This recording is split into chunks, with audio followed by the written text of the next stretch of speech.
Hi viewers, ఈరోజు protein powder హెల్తీగా మన ఇంట్లో ఎలా చేయాలో చూసేద్దాం. ముందుగా కొంచెం జీడిపప్పు, బాదం పప్పు, పిస్తా పప్పు, వాల్నట్స్, అలానే సన్ఫ్లవర్ సీడ్స్, పంకిన్ సీడ్స్ అన్నీ కలిపి బాగా మీడియం ఫ్లేమ్లో పెట్టి రోస్ట్ చేసుకోవాలి.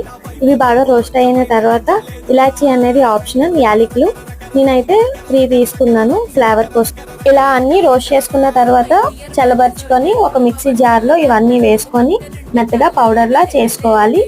ఇప్పుడు ఈ పౌడర్ని జల్లెడ ద్వారా జల్లించుకోవాలి. అలానే స్వీట్నెస్ కోసం నేను బెల్లం పౌడర్, జాగరి పౌడర్ అనేది యాడ్ చేసుకుంటున్నాను. ఇది మనకి మెడికల్ స్టోర్స్లో అలానే సూపర్ మార్కెట్స్లో, అపోలోలో కూడా దొరుకుతుంది. బెల్లం పౌడర్తో పాటు కొంచెం పటికను కూడా యాడ్ చేసుకోవచ్చు. ఇలా అంతా మిక్స్ చేసుకున్న తర్వాత ఒక ఎయిర్ టైట్ కంటైనర్లో ఈ పౌడర్ని స్టోర్ చేసుకొని 2 to 3 months వరకు యూజ్ చేయొచ్చు. పిల్లలకి పాలల్లో కలిపి ఇవ్వచ్చు. అలానే వాళ్ళు తినే ఫుడ్స్లో కూడా ఇంక్లూడ్ చేయొచ్చు. Thank you for watching. Please subscribe.